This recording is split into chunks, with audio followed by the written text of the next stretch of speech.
Hello everyone, मैं हूं इन्फर्निक और आज हम लोग बोरुटो चैप्टर 58 के ऊपर बात करने वाले हैं। तो चलिए लेट्स बिगिन।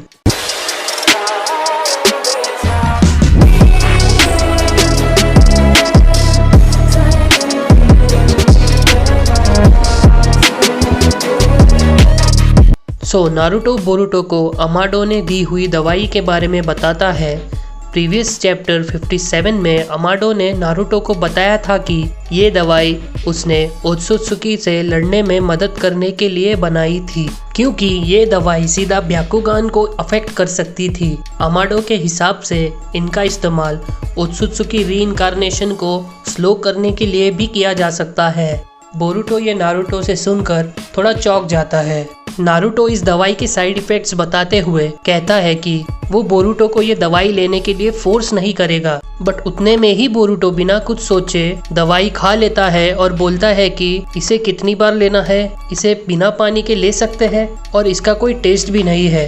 ये देखकर नारुतो बौखला जाता है और बोरुटो से कहता है, क्या तुम सुन भी रहे थे मैं क्या बोल रहा था? और मैंने तुम्हें इसके बारे में अच्छी तरह सोचने बोला था, इतना जल्दी डिसीजन लेने की क्या ज़रूरत थी? इस पर बोरुटो कहता है कि आपने मुझे ही डिसाइड करने को बोला था, इसलिए मैंने जल्दी डिसाइड कर लिया और ये दवाई लिए बगैर इनके साइड इफ़ेक्ट्स के बारे में नहीं पता चलेगा। नारुतो बोरुटो से पूछता है, कुछ अजीब तो नहीं लग रहा ये दवाई लेकर? बोरुटो कहता है कि अभी तक तो कुछ नहीं लग रहा और किसी को भी अपने ज़िंदगी का मकसद ढूंढने में थोड़ा वक्त लगता है, पर मैं तो कर्मा के केस में पहले से ही तैयारी कर रहा हूँ। इसी वजह से मैंने ये दवाई के बारे में जल्दी से डिसाइड कर लिया। नारुतो को ये सुनकर थोड़ा धक्का लगता है, पर बोरुटो नारुतो को दवाई के लिए थैंक्स बोलता है और नारुतो थोड़ा रिलीव हो जाता है। बोरुटो मित्सुकी कावाकी और सारादा के साथ ट्रेनिंग के दौरान इस दवाई के बारे में कावाकी को बताता है। इस पर कावाकी कहता है, अच्छा तो अब तुम दवाई ले रहे हो? बोरुटो कहता है कि हाँ, इसमें रिस्क तो है, पर मैंने इसके बारे में सोचकर ही डिसाइड किया है। इस पर कावाकी गुस्सा हो जाता है और कहता है कि अपना कर्मा कोड के बॉडी में इम्प्लांट करने के प्लान के बारे में क्या? और अगर तुम इसी वजह से कोड से लड़ने से पहले ही मर गए तो हमारे प्लान पर पानी फिर जाएगा। इस पर बोरुटो कहता है कि मुझे लगता है तुम्हारा ये कर्मा इम्प्लांट करने का सजेशन प्रैक्टिकल नहीं है और इसकी कोई गारंटी नहीं है कि ये वर्क होगा, और मुझे नहीं पता कोड कितना स्ट्रॉन्ग है, बट क्या हम उसे ऐसे ही विदाउट यूजिंग कर्मा नहीं हरा सकते? इतने में ही सारादा दोनों को चुप होने को कहती है और बोलती है कि हम यहाँ ट्रेनिंग के लिए आए हैं, सो फालतू की बकवास बंद। मित्सुकी बोरुटो एंड कावाकी को चुप करके फोकस करने को कहता है। नारुतो एंड कोनोहामारू ये सब देख रहे होते हैं और ये देखकर कोनोहामारू कहता है कि कावाकी में टीम स्पिरिट ही नहीं है। कावाकी कहता है कि मैंने क्लियरली बताया था कि हम कोड के सामने कुछ नहीं है। बोरुटो कहता है कि इसी वजह से हम ट्रेनिंग कर रहे हैं, जिससे हम थोड़ा और बेहतर हो सके। सारादा कहती है, बस करो, तुम दोनों ही ट्रेनिंग खराब कर रहे हो। इस पर कावाकी कहता है कि तुम क्यों नहीं चुप करती?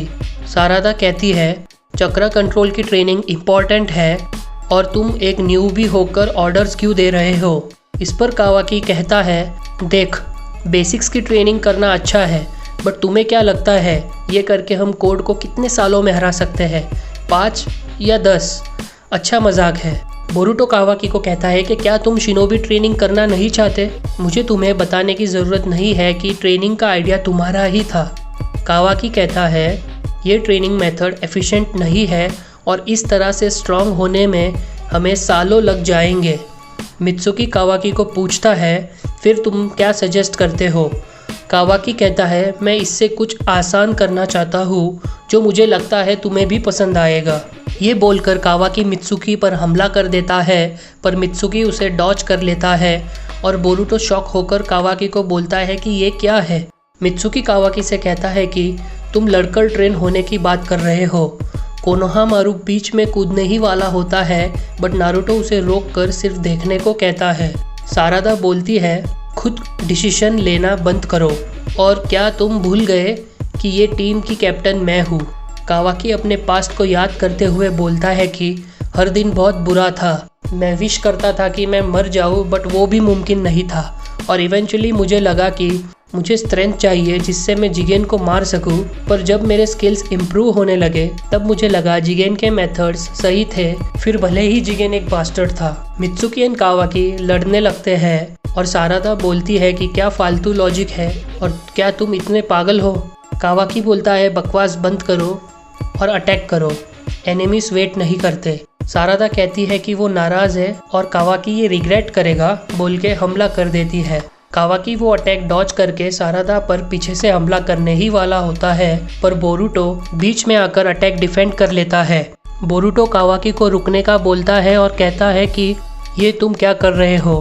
कावाकी बोरुटो को चिल करने को बोलता है और कहता है कि कोई मरने नहीं वाला है। बोरुटो कहता है कि तुम ही हो जो सब कुछ बहुत सीरियसली ले रहे हो। सारादा बोरुटो से कहती है कि इससे बात करके कोई फायदा नहीं। बोरुटो कहता है ठीक है, बट तुम बीच में मत आना, कावाकी से मैं ही लड़ूंगा। सारादा कहती है कि यहाँ क्या चल रहा है। मित्सुकी बताता है कि बोरुटो और कावाकी में जो भी जीतेगा उसी की ट्रेनिंग मेथड से हम ट्रेन करेंगे। कावाकी को ये इंटरेस्टिंग लगता है और वो कहता है कि उसे ये मंजूर है। बोरुटो कहता है हार जाने के बाद आर्ग्यू मत करना और कावाकी कहता है ये मेरी लाइन है और तुम हार जाने के बाद ये मत भूल जाना। सारादा कहती है कि वो पक्का पागलों से घिरी हुई है। बोरुटो कहता है कि हम जब भी एक दूसरे को देखते थे ऐसे ही लड़ा करते थे और कावाकी कहता है कि हर वक्त गलती तुम्हारी ही रहती थी। दोनों एक दूसरे से लड़ते हैं और जब बोरुटो थंडर क्लैप अटैक करता है तब कावाकी उसे कर्मा के थ्रू अब्सॉर्ब करने का ट्राई करता है। वो भूल जाता है कि उसके पास अब कर्मा नहीं है। बोरुटो कहता है कि वो इस बार तो जीत गया, कोई कंप्लेंट्स है क्या कावाकी। मित्सुकी कहता है कि वो आशा करता है ये लोग रुक जाए। सारादा कहती है कि गेम ओवर हो चुका है। कावाकी अपने आप से कहता है कि मैं हार नहीं सकता और ऐसे में लॉर्ड सेवेंथ को प्रोटेक्ट भी नहीं कर सकता। बोरुटो कहता है कि जब हम पहले मिले थे तब से एक चीज है जो बदल चुकी है। मैं बता सकता हूँ कि तुम क्या सोच रहे हो। अकेले पे बर्डन मत डालो, हम तुम्हारे दोस्त हैं। तुम्हें लग रहा होगा कि कारा के, कोनोहा और डैड को टारगेट करने में तुम रिस्पॉन्सिबल हो, बट ये तुम्हारी गलती नहीं है। शिनोबी ऐसा ही करते हैं और तुम भी एक शिनोबी हो। इस पर नारुतो कहता है कि देखो कौन बड़ों जैसी बातें कर रहा है। कोनोहामारू बोलता है कि बोरुटो नारुतो जैसे बोलता था वैसे ही बोल रहा है। कावाकी कहता है ऐसे वर्ड्स किसी रिलायबल पर्सन के मुंह से ही अच्छे सुनाई देते हैं। सारादा को यकीन नहीं होता कि कावाकी ने हार मान ली है। मित्सुकी कहता है कि कावाकी का एटीट्यूड बुरा है। कावाकी कहता है कि इस बारे में वो कुछ नहीं कर सकता और वो कहता है कि मैं तुम्हारे और तुम्हारे तरीकों के साथ कुछ और देर रहने वाला हूँ। बोरुटो कहता है कि हम तुम्हें झेल रहे हैं। नारुतो ये देखकर टीम 7 को ट्रेनिंग में अपना सब कुछ देने को बोलता है और आशा करता है कि सब बहुत स्ट्रांग हो जाएंगे। बोरुटो कहता है कि चलो ट्रेनिंग रिज्यूम करें और कावाकी कहता है कि मैं कसम खाता हूँ कि मैं भी स्ट्रांग बनूंगा चाहे जो भी हो जाए। इस तरह चैप्टर 58 खत्म होता है।